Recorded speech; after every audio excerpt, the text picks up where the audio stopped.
Yo, what is up guys? I'm back with another Borderlands video, and today we're going to be seeing what the new patch entails, as well as the new content they have planned. I heard in this, update that they have planned, there's new invincible bosses, pistol buffs, and future buffs they're going to be telling us about. So let's see what they have in store for us. We're going to be reacting to Moxie's video. He's gonna tell us everything that needs to be said, needs to be known. And yeah, I'll let you know my thoughts throughout the video, but let's get into it. So a brief little overview of the timeline. October 23rd is the Hearts of Kairos event. On November 20th, so like 14 days later, is going to be the Bounty Pack 1, How Rush Saved Mercenary Day. And then in December is going to be the Invincible boss and additional Vault Hunter mode. So we're going to go in order of release, starting with the Hearts of Kairos event. Now, this is a free seasonal event. It's going to be running from October 23rd to November 6th. And during this event, there's going to be basically random weather events. So during the event, world boss encounters change the weather to a terror-inducing blood rain with new legendary loot you have a chance to get from world boss kill rewards. So the two new legendaries that they're adding are the Murmur legendary Teeter assault rifle, which has the special ability to execute weakened enemies with guaranteed crits on targets under 35% health, and the new Scully legendary order grenade. This death-dealing grenade fires out projectiles as it seeks out the nearest target. Personally, the order grenade sounds pretty cool to me. But basically, while you're out roaming the world bosses can spawn in that will change the weather of the area that they're in. It's going to be raining blood, and you can go earn this cool loot during this event and also get weapon skins and head skins. Now, one thing I want to note is I'm very glad that they're doing kind of like this seasonal event involving the world events. Currently, right now, in like Borderlands endgame, we're kind of just farming bosses and just kind of going from boss to boss or drill site to drill site. There's not really any reason to engage in the open world activities in the world, and I'd love to see them incorporate the open world more so into the end game. And it seems like this is going to be like a kind of first step, or a way to do that is have these kind of actually impactful random world events, and I'd love to see them do more with that. So as you guys saw, Moxie explained that there will be new content coming very, very soon from the 26th of October. There will be paid content and there will be free content, and the free content looks to be the best. Free legendaries, free weapons, free grenades, and yeah, that's looking pretty good. And the new Invincible boss will be free. They're both coming out. No, the Invincible boss is coming out in December, and the free content comes out 23rd of October to the 6th of November, which is really good for the free-to-play players, all the players who don't pay for the other editions of the game. But the paid stuff will be the Mercenary pack, the new How Rush Save Mercenary Day pack, Headhunter pack, I mean. And I feel like that's a good reason to buy the game, because this does remind me of the Borderlands 2 Headhunter packs. Those were very fun. Those were fantastic. And if this is anything like that, this could be a great game. The next thing that they're adding, this is November 20th, is going to be the Bounty Pack 1, How Rush Saved Mercenary Day. Now, this is the first paid content or post-launch content coming to Borderlands 4. And these are going to, let's read it. How Rush Saved Mercenary Day will get you into the holiday spirit as Borderlands 4's first bounty pack. As a quick refresher, bounty packs are paid DLC that bring new, bite-sized yet flavorful narrative content to Kairos. So this will include new story missions and new actual quest lines, along with new gear to earn and cosmetics to collect, plus a vault card that lets you unlock additional loot through gameplay. How Rush Saved Mercenary Day is the first of 4 bounty packs included in the bounty pack bundle. And then the kind of overview is Rush, the affable leader of the Outbounders, is feeling homesick and nostalgic for the holidays he's cherished in years past. By his calculations, it's about to be Mercenary Day, a jolly time for gift giving and gunslinging with our friends and family, and he'd like to bring that same festive cheer to the people of Kairos. but his hopes for holiday merriment stand in direct opposition to Screw, the Timekeeper's Minister of Culture, who's charged with keeping celebrations as bland and homogenous as possible. Across a series of all new main missions, you'll screw the true meaning of Mercenary Day by any means necessary and maybe score some new legendary loot in the process. So as you guys heard there, the story of the first bounty pack, and they said 1 of 4, so we will be getting another 3 more that we don't know anything about. But if they're anything like Borderlands 2, they're gonna be great, they're gonna be fantastic. And this is one of the reasons why I got, the Super Deluxe Edition.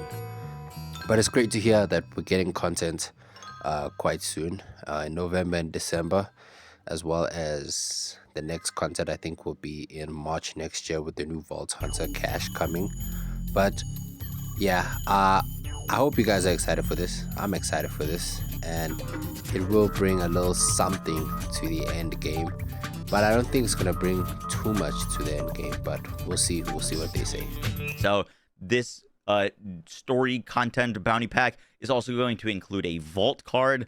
If you're unfamiliar with a vault card, it is basically, well, it's honestly a little bit like a battle pass, but without having any FOMO or ever like turning off. I hope the vault cards abilities, weapons, are really good, because in Borderlands 3 there was like 1 or 2 weapons that were good, but the rest were kind of bad.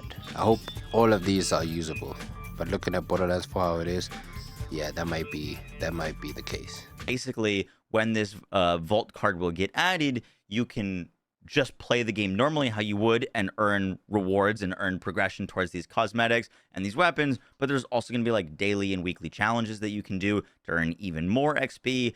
And when you earn the XP to get some of these things unlocked, you can go and pick out the weapon skins that you want to get, or the head cosmetics, if it's functioning the way that it did in BL3. And there's also going to be new re-rollable legendary gear. Now, what this re-rollable legendary gear, how that functions is once you claim it, you're going to get that loot. And if you don't get the loot that you like, maybe you wanted like a Jacob's part on this pistol, you could claim that pistol again and again and again and again, as long as you are farming your like XP and your like challenges and stuff like that. You can claim these weapons an infinite amount of times, so you can make sure that you get like the roll that you want for your build. And that right there sounds fantastic. Being able to re-roll your weapon without having to like really go fight a boss and waste, your iridium. I know most of you probably waste your iridium trying to fight a boss, get shiny weapons. But to be able to re-roll a weapon is really, really good. Getting the best parts on it will be, the make or break of a weapon. Like certain weapons in this game have that. But hearing this, I'm very happy. This is already turned out to be a good DLC. The total contents of this vault card are going to be 4 weapons, 4 Vault Hunter heads, 4 skins, 5 weapon skins, 5 vehicle skins, 4 Echo 4 drone skins, and 2 Echo 4 attachments. And the weapon at the bottom left here, they noted was called like, I believe the missile laser, where you can put a bunch of stickies on enemies with the like missile firing section, and then alt fire swap to the laser and shoot the laser at enemies, and it'll detonate all of the stickies. Sounds pretty cool. They also mentioned that like just by completing the bounty pack, you're also going to be earning additional things such as a new Digirunner vehicle, Vault Hunter skin, and an Echo 4 drone skin. Next, we got info on the first ever raid boss or invincible boss that is getting added to Borderlands 4. Bloom Reaper the Invincible, which is launching alongside a new Ultimate Vault Hunter level. This is going to be free content. And they mention Bloom Reaper the Invincible is the first of endgame invincible bosses coming to Borderlands 4 as free updates for all players. The Invincible moniker is a throwback to raid bosses of previous Borderlands games. They're not literally unkillable, but they're going to be coming with massive health pools, extremely lethal attack damage, and new modifiers that can seriously shorten your life expectancy. Making it to this arena, making it to the arena that this raid boss calls home is one thing. Taking Bloom Reaper down is another matter entirely. So this sounds really cool. Basically, in Borderlands 2, you had these raid bosses that you'd basically just go to the arena, click a button, spawn them, and kill them. And there wasn't really, while the boss was difficult, there wasn't really any difficult mobbing. What this sounds like, I'm hoping, is them learning a bit from takedowns, where you've got challenging mobbing content leading up to the boss, and then you've got a really hard boss to kill. Currently, I think Borderlands 4's endgame is lacking in a few departments, but one of the biggest ones is like really difficult, challenging mobbing content. And it sounds like while we're not only getting a huge, massive raid boss to take down, we're also going to be getting challenging mobbing content, where when you're going to go beat Bloom Reaper, you need to make sure that not only can you deal with the boss, but you can deal with all of the hordes of enemies that's going to get thrown at you prior. And that sounds great. That was kind of my one concern about like just having raid bosses, is like, where's the challenging mobbing content going to come from? They said, should you somehow manage to prevail, you'll have the chance at all new legendary loot as a proof of your hard-fought victory. Bloom Reaper the Invincible is coming to Borderlands 4 as part of a free update in December 2025, which will also add a new Ultimate Vault Hunter mode level for an added layer of difficulty.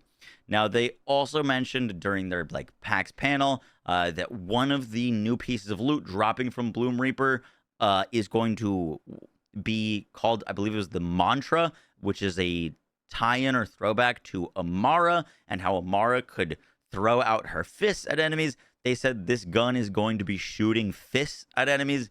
Sounds like the face puncher. Melee builds are in a bit of a rough spot right now, and adding a face puncher would definitely make them a whole new level of crazy. So sounds like we're going to be getting some really, really insane loot, and I hope that this new Ultimate Vault Hunter mode adds additional exclusive UVH6 loot. One of the best things that they did with Mayhem mode is they added exclusive Mayhem 4 loot and exclusive Mayhem 6 loot. One of the biggest concerns that I get when I'm playing on stream and stuff is like, what difficulty do I farm on? UVH 5 like doesn't seem worth. And if they add exclusive loot and like extra benefits to playing on UVH 6, I could see a real benefit to that. So I hope they add some like real reason to take on the hardest content in the game at the hardest difficulty. Lastly, they mentioned that there's still a lot more to come. This is going to be the like roadmap for 2025, but leading into 2026, we get the new Vault Hunter cache, new story DLCs. They also mentioned during their PAX panel that they're working on cross save, they're working on new performance improvements, and a lot more. So in addition to this like content that we're going to be getting, should expect like frequent updates, hot fixes, patches to the game to improve it, improve build variety. We already know that this coming week is going to be a big patch that changes a ton of things, so can't wait for it. Guys, that's going to do it for the video. I hope you enjoyed. Sorry if I was talking a little bit all over the place. Currently, at the time of recording this, it's 3:30 a.m. I'm really tired. I'm going to go sleep. But the future of Borderlands 4 is looking pretty sick. Hope you guys enjoyed the video. I'll catch you on the next one, guys. Oh, yes. As Moxie said in his video, we'll be getting a new raid boss, and it's not going to be like, you know, Borderlands 2, where you only are able to make the boss challenging and fight the boss, and that's the real challenge. Of course, it's going to be the real challenge, but even now we have mobbing that's going to be a challenge, and that's good. That's great for in terms of the end game. And with the raid boss, I don't think they said it's gonna drop pearls yet, but new legendaries are coming with the raid boss, and it being a raid boss, I feel like the legendaries should be really, really good, you know, really outstanding, really strong, really powerful, to the point maybe they'll need to nerf them. But I feel like, you know, fighting a hard boss or a raid boss, you know, end game boss, very, very tough boss with an added Ultimate Vault Hunter level, which will be 6. That should be, you know, a reward in itself. Getting a legendary that can, you know, do a lot of damage, you know, crazy things in the game. But yeah, let me know what you guys think in the comments down below. I feel like this update is gonna be good, not crazy, not great, but good for like a month or two into. I feel like by the end of Jan 2026 this update will start to get stale, but by then it'll be like a month or more, a little bit over a month, to get, cash the new vault hunter and get, the next story bounty pack. But I feel like this update will be good. But yeah, let me know what you guys think in the comments. Have a great rest of your day, and peace.